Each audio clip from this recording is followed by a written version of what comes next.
सुब्रमण्यम स्वामी जिस मामले में एंट्री करते हैं ना, तो अच्छे अच्छों के कान खड़े हो जाते हैं। आज पूरा बॉलीवुड हिल गया होगा जब उन्होंने ट्वीट किया है ना कि मैं हाई कोर्ट के अंदर जा रहा हूँ। जितनी बड़ी बड़ी मछलियाँ बॉलीवुड के अंदर बैठी है ना, जो वहाँ पे अंडरवर्ल्ड के पैसे से पल रहे लोग हैं, उनको आज ये पता लग गया होगा कि सुब्रमण्यम स्वामी ने ट्वीट करके बात कही है। हाई कोर्ट रिकमेंड कर सकता है सीबीआई जांच के लिए, जरूरी नहीं है महाराष्ट्र सरकार दे। और ऐसा हो सकता है अगर सुब्रमण्यम स्वामी हाई कोर्ट में PIL डाल के, और सिर्फ वही कर सकते हैं। और मैं तो कहना चाहता हूँ जितने भी लोग हमको देख रहे हैं वे भी कमेंट बॉक्स में, क्योंकि सुब्रमण्यम स्वामी जी इस मामले में खड़े हुए हैं। हम तो देखो, मैं तो ये कह सकता हूँ कि हिंदुस्तान के अंदर उनके जैसा व्यक्ति ऑथेंटिक और जेन्युइन मुझे नहीं लगता कोई हो सकता है, क्योंकि सुब्रमण्यम स्वामी ही वो व्यक्ति हैं जिन्होंने मीडिया को एक नहीं 10-10 बार गलत साबित करके दिखा रखा है। मीडिया की हिम्मत नहीं होती थी सोनिया परिवार के बारे में बोलने की, ये काम सुब्रमण्यम स्वामी ने करके दिखाया है। सुनंदा पुष्कर के मामले में कोई ये मानने को तैयार नहीं था ये मर्डर है, लेकिन सुब्रमण्यम स्वामी ने उसे करके दिखा दिया। और कोई भी श्रीदेवी के मामले में किसी को ये समझ में नहीं आ रहा था ये क्या है, लेकिन सुब्रमण्यम स्वामी ने प्रेस कॉन्फ्रेंस करके साबित करके दिखा दिया कि ये मर्डर है ये, और उसको दुबई के अंदर किया गया था। और वो बड़े वोकल हैं, उन्होंने तो ये भी कह के बताया है कि 29 दिसंबर 2014 को सेरेंजी ट्वीट लिखा सुब्रमण्यम स्वामी ने, उसमें लिखा है कि PK फिल्म के अंदर ISI का पैसा लगाया, पाकिस्तान की खुफिया एजेंसी का। और ये बात सुब्रमण्यम स्वामी ने 29 दिसंबर 2014 को ट्वीट करके कही है, इस फिल्म के रिलीज के 10 दिन के बाद। अब आप मुझे बताइए कि इतनी सारी इन्फॉर्मेशन गैदर्ड हो रही हैं। एक तो कास्टिंग काउच के जितने केसेस हैं मुंबई में, उनकी जांच होनी चाहिए। दूसरा मामला वहाँ ब्लैक मनी और जो मनी लॉन्ड्रिंग होती है उसकी जांच होनी चाहिए। और तीसरा मामला मैं आपको और बता दूं, ब्लाइंड आइटम सुना क्या होता है? ऐसी न्यूज जो कहीं दुनिया में एग्जिस्ट नहीं करती, है ही नहीं वो, और झूठा बना करके। ये किसने किया? संजना सांगी ने खुलासा किया है कि मीटू का आरोप लगा दिया किस पे? सुशांत सिंह राजपूत पे। और मीटू का आरोप लगा दिया, उस समय वो यूनाइटेड स्टेट्स के अंदर थी और उन्होंने उस समय जो है इस मामले को जो सफाई नहीं दी। संजना सांगात तो कह रही है वो झूठा मामला था, पहले तब बताती। उसके पास क्या कमी? उसके जो है उसकी कितनी गर्लफ्रेंड थी सुशांत सिंह राजपूत की? उसके रिया चक्रवर्ती भी थी, अंकिता लोखंडे थी, और मल्टीपल एक्ट्रेसेस के साथ उसके नाम जुड़े हुए थे। वो क्यों मीटू करता? वो कैसा इतना गुड लुकिंग बंदा, इतनी अच्छी पर्सनैलिटी का, लेकिन ये ब्लाइंड आइटम छपा है किसने? उनकी जांच होनी चाहिए, पकड़ के उनको जो है ना 14 दिन के जुडिशियल कस्टडी में देना चाहिए उन लोगों को। लेकिन इसकी जांच कहाँ से होगी? 3-4 मामले मैंने आपको गिना करके बताए हैं अलग अलग। ड्राइव फिल्म का मामला मैंने बताया, करण जौहर ने रोका। एक मामला मैंने बताया आदित्य चोपड़ा ने उसकी फिल्में रोकी, नाम ले लेकर के मैं बता रहा हूँ, और उसका सूरज पंचोली के साथ झगड़ा हुआ था। तीसरा मामला सुन लीजिए, वो सारे मामले बता रहा हूँ जो इस सारे मामलों से जुड़ते हैं, उसकी मौत के मामलों से जुड़ते हैं। और जहाँ तक मामला जो नहीं जुड़ते हुए चीज़ चल रही सोशल मीडिया के अंदर, ये विकीपीडिया, ये वो दुनिया भर की बातें चलाने वाले लोग, थोड़ा तो अकल पे ध्यान देना चाहिए, एक बार तो जो है देखना चाहिए। लेकिन सुब्रमण्यम स्वामी आ गए ना इसके अंदर, तो ये फालतू फंड के हाथ पैर मारने वाले जो लोग हैं ना, ये भाग जाएंगे रास्ते से। जिस दिन वो जब कोर्ट में जाएंगे ना, हाई कोर्ट के अंदर, दिल की धड़कनें बढ़ गई हैं बॉलीवुड के अंदर बैठे हुए लोगों की आज सुब्रमण्यम स्वामी की एंट्री मारती है। और जैसे ही CBI जांच रिकमेंड होगी ना, गर्दन पकड़ करके घसीट करके लाया जाएगा उन लोगों को जो लोग इस मौत के मामले में सुशांत सिंह राजपूत को बुरी तरह परेशान किए हुए थे। और वो बात भी पता लगेगी किस कारण उनकी मौत हुई है, किसने कह दिया डिप्रेशन है, कहाँ से चली आई ये बात, किसने चलाई है, कौन वो आदमी है जिसने ये चीज़ उसमें कर दी। अभी तो पुलिस की जांच भी पूरी नहीं हुई, उससे पहले ही सुसाइड साबित करके बैठे हैं।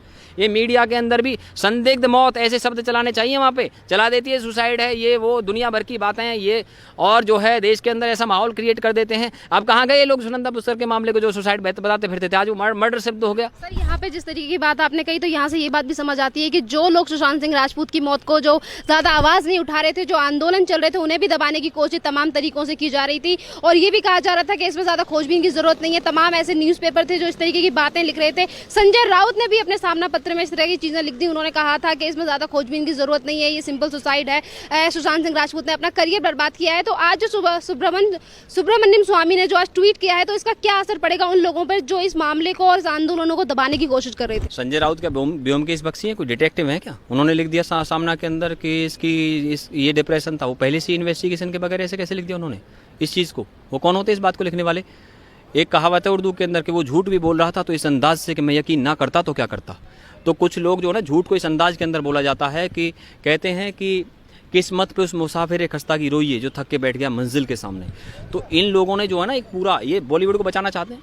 संदीप सिंह है इसका दोस्त, और वो सामने आकर के बयान दे रहा है, वो क्या कह रहा है कि बॉलीवुड वालों की इसमें कोई गलती नहीं है, कोई नेपोटिज्म नहीं है, ये नहीं है। अच्छा, तुझे ज़्यादा पता है, तू इतना बड़ा जानकार है इन बॉलीवुड के लोगों को बचाने के लिए, तेरा दोस्त था वो शर्म आनी चाहिए। और वो उसको तो CBI जांच की डिमांड करनी चाहिए थी संदीप सिंह को। तो ऐसे लोग ये दोस्ती के नाम पे दबे हैं लोग। ये किस तरह के इंटरव्यूज़ दे रहे हैं वहाँ पे आकर के। और आज देखो करण जौहर जैसे लोग दुबक के बैठ गए, अब कैसे अपने जो जितने नेपो बच्चों को फॉलो करते थे क्यों उन्होंने हट गए उनसे, क्यों अपने ट्विटर से उन सबको फॉलो करना बंद कर दिया। आज फॉलोअर घट गए सलमान खान के, लेकिन सलमान खान ने पीआर एजेंसी हायर की है।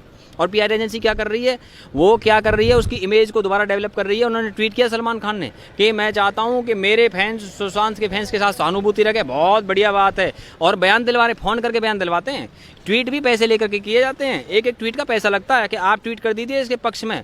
इसका जो है पहले सिटिंग ऑपरेशन आया था और स्टिंग ऑपरेशन के अंदर एक खुलासा हुआ था 5 लाख फीस है, कहीं 10 लाख फीस है। ट्वीट करने के पैसे दिए जाते हैं और बयान देने के पैसे दिए जाते हैं कि भैया अकाउंट नंबर दे दे, ये फलाना बयान दे दे, हम तेरे अकाउंट में पैसे डाल देंगे। जा करके स्टिंग ऑपरेशन देख लीजिए आप। वो कोबरा पोस्ट ने स्टिंग ऑपरेशन किया जिसके अंदर 29 सेलिब्रिटीज़ जो कैमरे पे पाई गई हैं ट्वीट के लिए पैसे लेते हुए। तो पीआर एजेंसी क्या करती है, पीआर एजेंसी एक ऐसी चीज़ होती है कि अगर उसे आप हायर कर ले तो आपकी इमेज को मैनेज करती हो। इमेज को मैनेज करने वाली चीज़ होती है। मैं दर्शकों को बताना चाहता हूँ। तो उसके बाद में सलमान खान ने बहुत महंगी पीआर एजेंसी हायर कर ली। अब बयान दिलवाए जा रहे हैं। और जो उसने कह दिया सुनील ग्रोवर ने कि सलमान भाई तो बहुत अच्छे हैं। अब देखना हर 15 दिन में एक बयान आएगा। पहले से ही बता रहे हैं हम आपको कि ऐसा है वैसा है, ये चीज़ है। पहले बीइंग ह्यूमन का कॉन्सेप्ट चलाया था। बीइंग ह्यूमन में क्या है कि उसकी इमेज को अच्छा करके दिखा रहे थे। 500 रुपये की टी शर्ट को 5-5 हज़ार रुपये में बेच रहे थे। और आगे क्या है, ये देखिए 5 साइकिल जो वितरित की थी और अगले दिन न्यूज़पेपर में 500 साइकिल का था। ये किसने बोला, अभिनव कश्यप जो दबंग फिल्म के डायरेक्टर हैं। और ये सब जो है ना इमेज किस लिए क्रिएट की जा रही है, ताकि उसमें दिखाएं हाई कोर्ट के अंदर जा करके हिट एंड रन के मामले में उसके मामला चल रहा है। और जोधपुर के कोर्ट में जो है उन पे मामला चल रहा है। 5 साल की सज़ा हो चुकी है। अभी सुप्रीम कोर्ट के अंदर उसकी सुनवाई होनी बाकी है। और जब चैनलों पे आते हैं ना सारे बॉलीवुड के स्टार, सलमान भाई के पक्ष में बोलते हैं, ये एक किसी की हिम्मत नहीं होती। भैया क्या चक्कर है ये। इस देश में कानून के सामने सभी बराबर है और कानून के सामने अपराधी होता है आदमी। और संजय दत्त के मामले में भी यही खेल कर रहे थे। संजय दत्त संजू को जो जेल हुई थी तो उनको जो 5 साल की सज़ा हुई थी तब भी यही कर रहे थे। इसे माफ़ करने को क्या आफत है, क्या चक्कर है इस देश के अंदर, क्यों माफ़ किया जाए। जब क्राइम किया तो उसकी सज़ा भुगतनी होगी। इस देश में सभी को बराबर तरीके से जो है ट्रीट करना चाहिए। और जो पुलिस वाली बात है, पहले भी कह चुका हूँ, फिर से ये बात बता रहा हूँ। पुलिस जब आमने सामने बैठ के बात करती है ना वीआईपी लोगों से, तो बहुत नॉर्मल बातचीत करती है, कुछ नहीं कहती, हाथ भी नहीं लगाती उनको। ऐसे बता देंगे क्या, रिमांड पे लीजिए 14 दिन के रिमांड पे, नार्को टेस्ट कीजिए उनका। बगैर नार्को टेस्ट के, बगैर रिमांड पे लिए, मैं कहता हूँ कैसे बता देगा कोई। ये कोई जांच का तरीका है क्या? वीआईपी लोगों से आप इस तरह ट्रीट करते हैं और जो है आम आदमियों को डंडा मार मार करके बुलवाया जाता है, ये कोई तरीका है? आप जो है सही तरीके से उनको ट्रीट कीजिए क्योंकि सबकी मौत बराबर है, सबकी जान की कीमत बराबर है, संविधान में सबको बराबर अधिकार मिले हुए हैं। वीआईपी लोगों से वही ट्रीटमेंट होना चाहिए जो आम आदमी से ट्रीटमेंट होता है। लेकिन जिस तरीके का ट्रीटमेंट किया जाता है, अभी तक करण जौहर को बुला करके जिस तरह से कटघरे में पूछा जाता है अपराधी की तरह, क्यों नहीं पूछा अभी तक? आदित्य चोपड़ा से पूछा क्यों नहीं अभी तक? उनसे उसकी जांच क्यों नहीं हुई? और संजय राउत जैसे लोग और ये तमाम जो वहाँ पे लॉबी लगी हुई है, पूरी ताकत लगा रखी है कि बॉलीवुड की इमेज को ठीक रखा जाए। इन तरीकों से बॉलीवुड की इमेज ठीक हो रही है, इन तरीकों से। अभी तक सलमान खान, शाहरुख खान, अमिताभ बच्चन, ये जितने भी बड़े स्टार हैं मुंबई के अंदर, करण जौहर वगैरह, इन लोगों ने सीबीआई जांच की मांग करी है क्या? इनको सीबीआई जांच की मांग नहीं करनी चाहिए क्या? ये क्या खेल है वहाँ पर, बताइए। अगर इनमें से कोई चला जाता है, इनका परिवार का कोई बच्चा, कोई खुदा ना खास्ता है, मैं कहता हूँ भगवान ना करे ऐसा, अगर कोई नेपो बच्चा होता, कोई परिवार से होता कोई, तो उसके लिए क्या करते? सीबीआई जांच की डिमांड करते ये लोग। ये क्या तरीका, बताइए। कोई किसी की मौत हो गई और उसके पिताजी जो है और वहाँ पे उसकी 3 बहनें हैं, और आज वो हम बॉलीवुड की तरफ से एक वॉइस नहीं उठ रही। सीबीआई जांच शेखर सुमन ने बोला है और एक तरुण खन्ना नाम का एक छोटा सा एक्टर है। शर्म आनी चाहिए लोगों को कि टीवी पे काम करने वाले छोटे पर्दे के कलाकार एकजुट हो चुके हैं। मैं तो कहता हूँ जो मुंबई के अंदर ऑल इंडिया सिने वर्कर्स एसोसिएशन है उसको सामने आना चाहिए, और जो अशोक पंडित वहाँ पे फिल्म एसोसिएशन चलाते हैं मुंबई के अंदर, उसको सामने आना चाहिए और इनको एक्सपोज करना चाहिए इन बॉलीवुड के बिगीज को। और मैं इस देश के तमाम ऑडियंस से भी ये चाहता हूं कि आप लोग इनके ट्विटर हैंडल पे जाके लिखो इनके नीचे कि आप सीबीआई जांच की डिमांड क्यों नहीं कर रहे। आप ये क्या तरीका? सलमान खान है, अमिताभ बच्चन है, आपने बोला क्यों नहीं? एक शब्द भी क्यों नहीं बोला? बताइए। जांच क्यों, उसकी फिर जांच क्यों नहीं होनी चाहिए? बताइए आप।